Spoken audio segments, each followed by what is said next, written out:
Trump అధికారంలో ఉండగానే ట్రంప్‌ని దించడానికి కుట్ర జరిగిందట. ఈ ఎఫ్‌బీఐ ఏజెంట్లు 300 మంది ఆనాడు పనిచేశారట. జో బైడెన్ అధికారంలోకి వచ్చేటటువంటి సందర్భంలో అక్కడ గొడవలు జరిగినాయి గదా!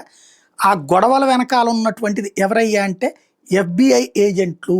ఈ విషయాన్ని తాజాగా తేల్చింది వాళ్ళకి సంబంధించినటువంటి దర్యాప్తు సంస్థ.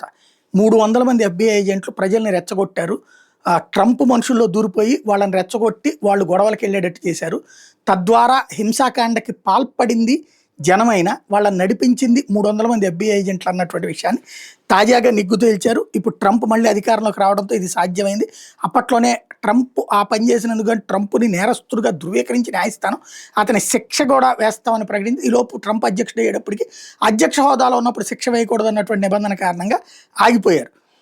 నెక్స్ట్ ఏమన్నా చేస్తారో చూడాలి. మొత్తం దీంట్లో ఏదైతే అట 300 మందికి సంబంధించినటువంటి వివరాలనంతా ఐడెంటిఫై చేశారు.